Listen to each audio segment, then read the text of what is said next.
দেখি যে বেশ কিছু বিষয়ে অন্তর্বর্তীকালীন সরকার নিরপেক্ষতা পালন করতে পারছে। যে নির্বাচনে কে আসবে সেটা গুরুত্বপূর্ণ নয়, কিন্তু জনগণের অধিকারটা প্রতিষ্ঠিত হবে, সেটার জন্য কিন্তু আমরা লড়াই করেছি দীর্ঘ 15 বছর। আমি সেই কারণেই বলেছি যে এই সময়টা আমাদের দরকার। সত্যিকার অর্থে আমরা বর্তমান যে অন্তর্বর্তীকালীন সরকার আছে সেই সরকারের কাছে আমাদের প্রত্যাশা অনেক। স্বাভাবিকভাবেই একটা ছাত্র গণঅভ্যুত্থানের পরে আমরা জনগণের প্রত্যাশা অনেক বেড়েছে, কিন্তু দুর্ভাগ্যজনক হলে সত্য যে এখন পর্যন্ত সমাজের যে অবস্থা দাঁড়িয়েছে সেই অবস্থায় কিন্তু আমরা সেই ধরনের একটা ব্যবস্থা দেখে এখনো নিশ্চিত হতে পারছি না যে আমরা আমাদের সেই প্রত্যাশাগুলো পূরণ হবে। এখানে অনেক কথা আছে, প্রত্যেকটি রাজনৈতিক দলের বিভিন্ন রকম প্রোগ্রাম আছে, কর্মসূচি আছে, সেই কর্মসূচিগুলো নিয়ে তারা এগোতে চায়। একটা বিষয় কিন্তু সবাই একমত যে একটা নির্বাচন হওয়া দরকার।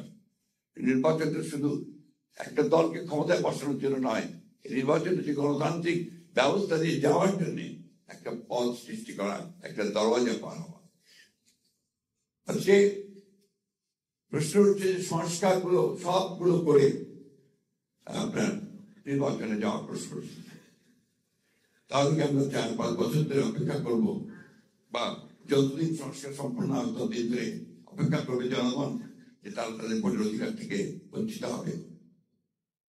আমরা এখনো দেখছি যে আমাদের আমলাতন্ত্র আগের যে ব্যবস্থা ছিল সেই ব্যবস্থায় তারা এখনো সচিবালয় থেকে শুরু করে সমস্ত প্রশাসনে তারা একইভাবে তাদের ভূমিকা পালন করছে, কোন রকম উন্নত হয়নি। বিশ্ববিদ্যালয়গুলোতে লেখাপড়া প্রায় বন্ধ হয়ে গেছে, স্কুল কলেজগুলোতে সেই ধরনের লেখাপড়া হচ্ছে না, স্বাস্থ্য ব্যবস্থা প্রায় ভেঙে পড়েছে। এগুলো অতীত থেকেই এসছে, এখন সেগুলো কোনো পরিবর্তনের এত অল্প সময় সম্ভব নয়, কিন্তু আমরা সেই পরিবর্তনগুলো চাই। সেই কারণে আমরা বলেছি যে নির্বাচন দ্রুত হওয়া দরকার। নির্বাচন দ্রুত হলে যে দল ক্ষমতায় আসবে তার যে রাজনৈতিক যে কমিটমেন্ট টু পিপুল থাকবে, সেই কমিটমেন্টগুলো তারা পালন করার জন্য অবশ্যই দায়বদ্ধ থাকবে। আমরা এই কথা আমি গতকালও বলেছি, আমাকে একটি সাংবাদিক ভাই এই প্রশ্ন করেছেন যে অন্তর্বর্তীকালীন সরকার যদি নিরপেক্ষ না থাকে তাহলে একটা নিরপেক্ষ সরকার দরকার হবে নির্বাচনের সময়।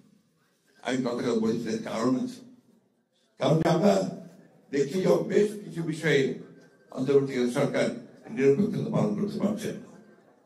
আমি তাই অনুরোধ করবো, আমি প্রত্যাশা করবো যে আমরা আশা করি যে অন্তর্বর্তীকালীন সরকার তারা সেই নিরপেক্ষতা পালন করবেন এবং দেশে যে সংকট আছে সেই সংকট থেকে দেশকে মুক্ত করবার জন্য তারা কাজ করবেন।